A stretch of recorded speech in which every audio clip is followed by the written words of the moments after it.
저도 기타를 치면서 이 준비를 했는데 너무 많아가지고 제가 못했어요. 혼자서 일단 하려고. 이렇게 여러분들 한번 우리 주집사님 이렇게 영상을 이렇게 좀 성도들 한 번만 이렇게 비춰주면 좋겠습니다. 성도 뒤에 여기. 뒤에 모자들 쓰시고 우리 한 장로님 한번 이렇게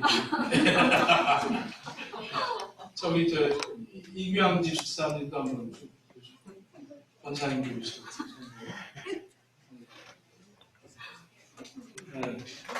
저 손 좀 흔들잖아 저 보시니까. 네.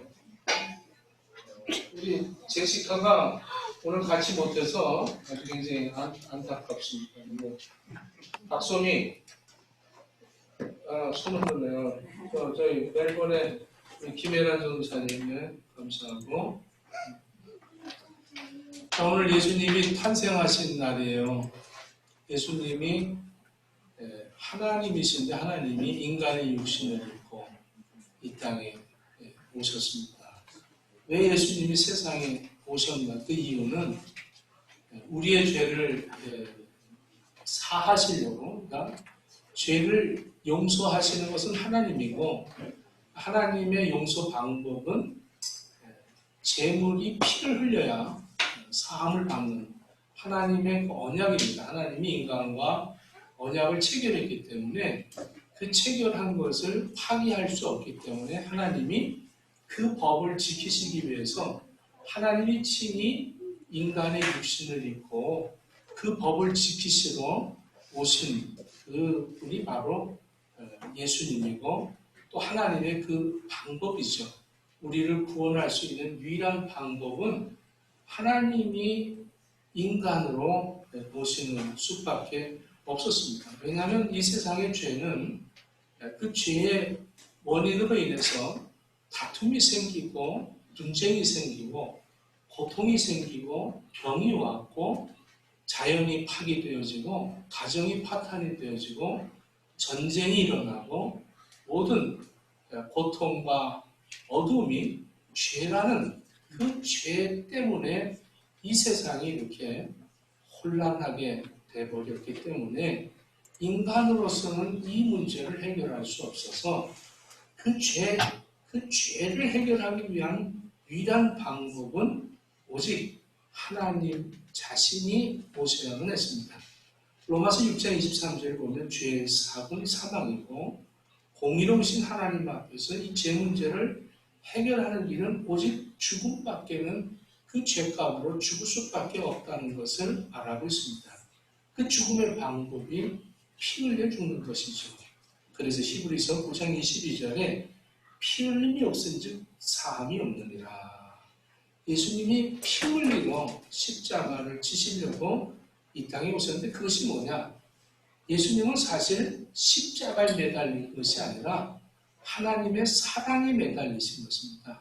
그 사랑을 표현하는 것이죠. 요한복음 3장 16절에 하나님이 세상을 이처럼 사랑하사 독생자를 주셨으니 누구든지 저를 믿는 자는 멸망치 않고 영생을 얻게 하려 하십니다. 영생을 얻게 하기 위해서 우리에게 믿음을 주셨습니다.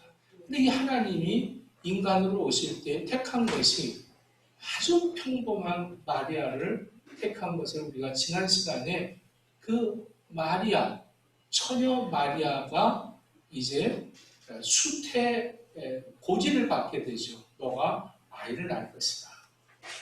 그 처녀를 통해서 성령이 역사하심으로 하나님이 그렇게 사람을 선택할 때도 어떤 왕궁에 어떤 그런 대단한 위치에 있는 사람을 선정하는 것이 아니라 아주 낮고 천한 그 베들레헴의 그 갈릴리의 사람을 선택하신 것입니다.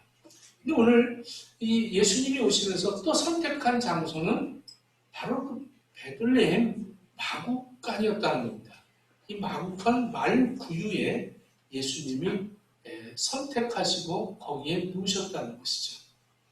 예수님은 하나님의 아들이시고 전지전능하신 분이죠. 본인이 원하시면 얼마든지 화려한 곳에 웅장한 곳에 그렇게 오실 수 있습니다. 그럼에도 불구하고 예수님이 나신 곳은 아주 낮고 천한 그 마구간의 말 먹이통에 누우셔야 했던 이 사건은 오늘 이 누가복음에서는 1장에서 7절까지 왜 이렇게 마구간에 나셨는가에 거기에 대한 그 역사를, 히스토리를 설명하죠. 그것은 로마 황제가 그 호종령을 내렸던 것입니다.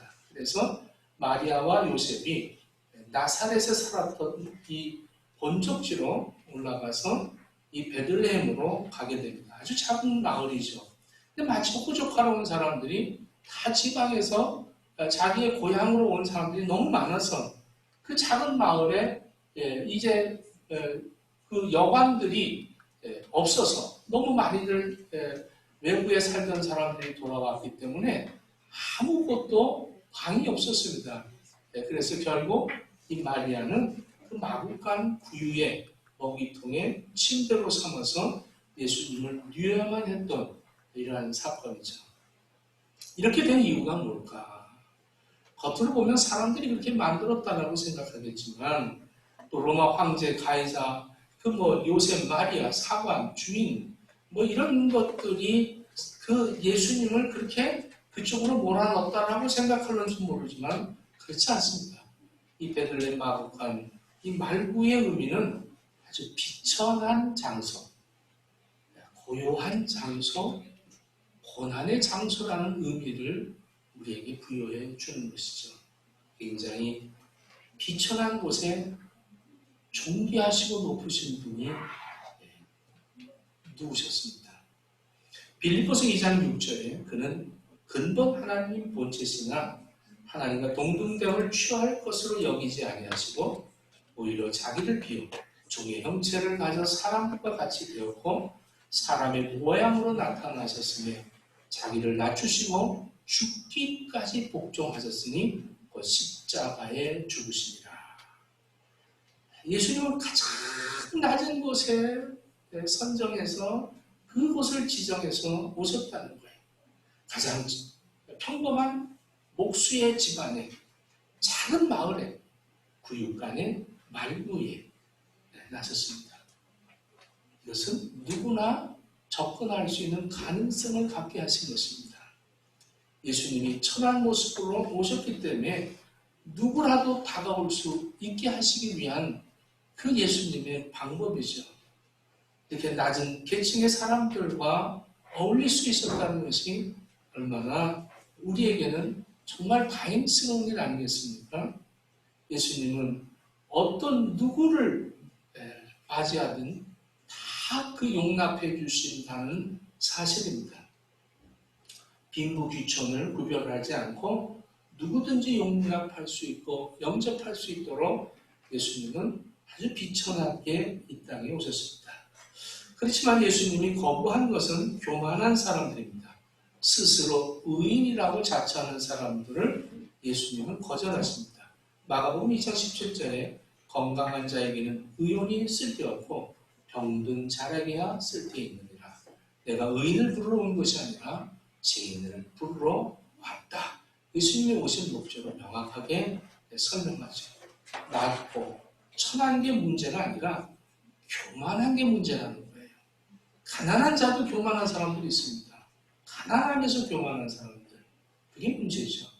부자라고 다 교만한 게 아니잖아요. 부자면서 교만한 사람이 있습니다. 낮은 자라도 교만하면 그게 문제고 높은 자라도 교만하면 그게 문제죠. 낮고 천에도 겸손하게 정말 나는 죄인이라는 것을 고백할 수 있는 그 사람에게 예수님은 찾아와 주신다는 거예요. 고린도전서 1장 26절로부터 29절에 보면 형제들아 너희를 부르심을 보라 육체를 따라 지혜 있는 자가 많지 아니하며 능한 자가 많지 아니하며 문벌 좋은 자가 많지 아니하도다. 그러나 하나님께서 세상에 미련한 것들을 택하사 지혜 있는 자들을 부끄럽게 하시려고 하시고 세상에 약한 자들을 택하사 강한 자들을 부끄럽게 하시려 하시며 하나님께서 세상에 천한 것들과 멸시받는 것들과 없는 것들을 택하사 있는 것들을 폐하려 하시나니 이는 아무 육체라도 하나님 앞에서 자랑하지 못하게 하려 하심이라. 이렇게 말합니다. 죄인이기에 우리는 겸손하게 주님 앞에 나와야 합니다. 아기 예수, 그분을 영접하는 것은 겸손해야 한다는 것입니다. 또 이 마국간, 구유, 베들레헴 작은 마을이 얼마나 고요한 장소입니다. 조용한 장소죠. 사람들은 지금 사관에서 시끌벅적하게 좋은 음식을 차려 먹고 서로 헤어져서 살았던 그 경험들을 이야기하면서 아주 그 이야기의 꽃을 피우고 있는 그 순간, 그 마국간엔 아주 조용하게, 아주 고요하게 우리 예수님 그 말 먹이통에 누우셨다는 것이죠. 조용한 작은 마을을 선택하고 고요한 장소를 선택하신 예수님. 소란한 사관을 피해서 조용한 마국간으로 선정을 하셨습니다. 예수님은 공생의 33년 동안에도 조용한 곳을 항상 선택하시죠. 마가복음 1장 35절을 보면 새벽 오히려 미명에 예수께서 일어나 한적한 곳으로 가서 거기서 기도하시더니, 매일 새벽 하나님 아버지 앞에 나가는 그 예수님의 모습을 우리가 한번 생각해 보십시오. 조용하고 고요한 곳에, 아무도 없는 조용한 곳에서 하나님의 음성을 들으려고 하는 그 의도가 정확하게 보이지 않습니까? 우리도 지금 제가 이렇게 교회에서 잠을 잘 때 보면 그 NG 선생님이 사다 놓은 우리 이 데이비드하고 사다 놓은 그 시계가 있습니다. 이 시계가 악기에서 샀기 때문에 굉장히 소리가 딱딱딱딱 소리가 납니다. 이 소리를 사람이 많고 낮에는 잘 들리지 않아요. 혼자 있을 때 밤에 누우면 그 시계 소리가 얼마나 크게 들리는 딱딱딱딱 이러면서 조용하니까 안 들리던 것이 들리죠. 여러분들 조용해 보십시오. 하나님 말씀을 한번 받아보십시오. 그래서 새벽에 나오는 성도들은 웬만하면 다 은혜로워. 할렐루야. 안 나오는 사람들은 또 율법을 또 한다. 율법이니까 지키는 거예요. 율법이라고 그러지만 율법이라고 지키는 거죠. 그렇게 하나님의 음성을 듣고 싶어하는 그 의도를 가지려면 시끄러운 사람의 소리가 많이 나고 그 다툼의 소리가 많이 나고 그런 신음의 소리가 나는 곳을 피하여 생명의 소리를 들으려고 한다는 사실입니다. 여러분들, 세상에는 얼마나 많은 소리가 있습니까? 영혼을 살리는 소리는 그러나 들리지 못합니다. 고요한 중에 들리는 예수님의 생명의 소리, 영적인 소리를 들을 수 있기를 축원합니다. 고요한 중에 그 기다리는 그 시간 얼마나 좋습니까? 인간은 영적인 존재이기 때문에 하나님의 말씀을 들어야만 살 수가 있습니다. 영혼을 살 수 있는 것은 오직 하나님 말씀뿐입니다. 인생의 승패도 여기에 달렸습니다. 모세를 보십시오. 모세가 얼마나 정말 장성하여 그 왕자로서 많은 그 능력을 갖추었고 그러면서 하나님의 뜻을 이루려고 했을 때는 그는 승리하지 못했습니다. 언제 승리했습니까? 애국 궁궐에서 승리할 수 없었습니다. 그는 거기서 피신을 하여 광야로 갔죠. 광야로 가서 홀로 있을 때, 혈기가 왕성하고 듣는 것들이 많았을 때, 그때는 하나님의 음성을 듣지 못했는데 그가 광야에서 홀로 있을 때 하나님의 소리를 듣게 됩니다. 그래서 모세야 이렇게 부르시죠.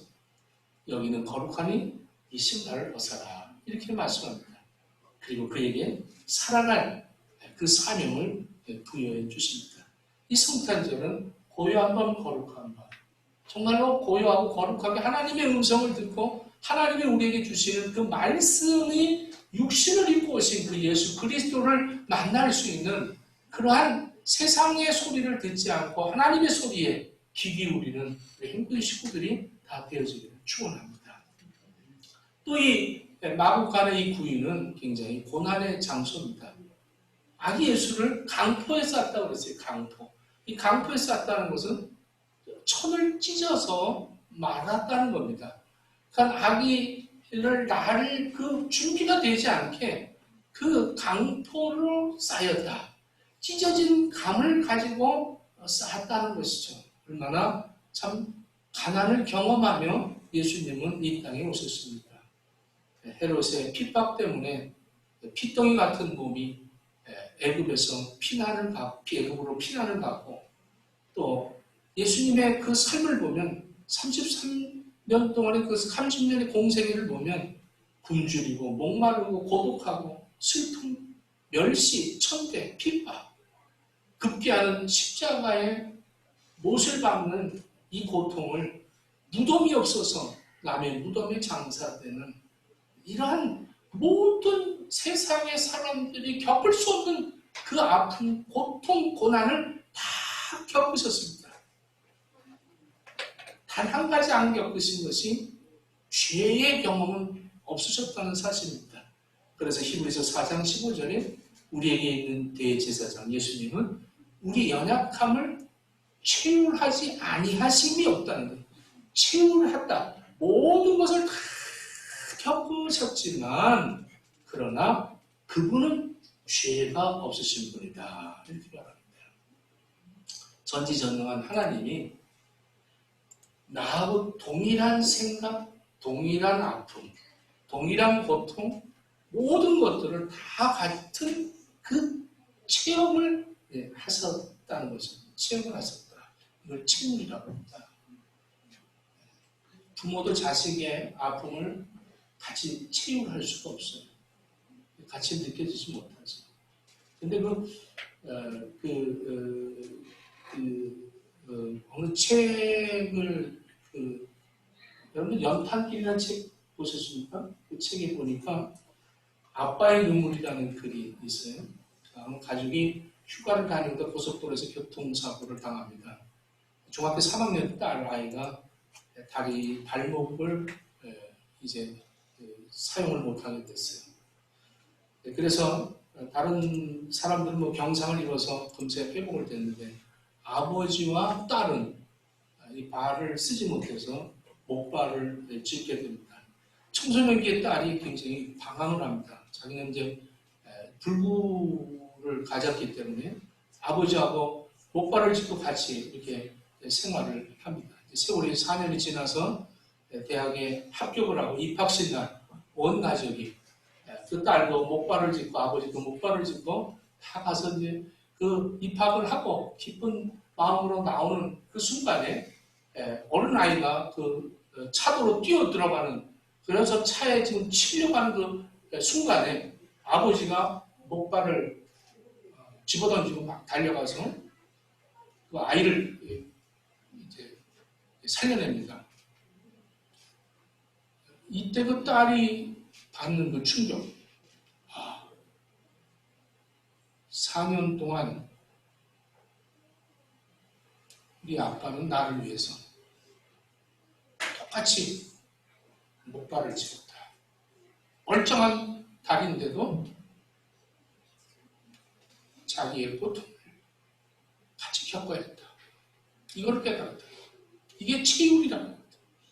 이게 치유. 정말 예수님과 내가 그런 치유를 갖고 있다는 것을 여러분들 깨닫는다면 우리는 정말 그 사랑을 형용할 수 없잖아요. 나가 죽어야 되는데 내가. 근데 내가는 치유를 하지 않아. 그거는 주님이 죽으시는 거고 나는 잘 먹고 잘 살아야 되겠다. 이런 의도의 신앙관을 가졌다면 이번 2020년 이 성탄절 주님이 지정한 이 장소도 다 고쳐놨고 지정한 사람도 아주 정말 보잘것없는 그 베들레헴의 한 여성. 왜 그랬을까? 나와 체육하시기 위해서 내 형편과 처지를 다 하시고 나를 위해서 십자가를 지신 예수님. 내가 져야 할 십자가를 예수님이 대신 지셨다는 거죠. 하나님이지만 인간의 육신으로 입고 이 땅에 오셔서 저와 여러분들의 모든 죄값을 다 채굴하신 그 예수 그리스도, 이 예수 그리스도를 여러분들이 정말 만약에 예수님이 안 오셨다면 우리는 영원히 죽을 수밖에 없지 않습니까? 예수님 오심을 감사하고 감격하는 복된 성탄절 되시기를 예수님의 이름으로 축원합니다. 기도하겠습니다. 주님의 사랑을 깊이 감사하고 새로운 은혜를 체험하는 성탄절이 되어지게 허락해 주옵소서. 예수님 이름으로 기도합니다. 찬송가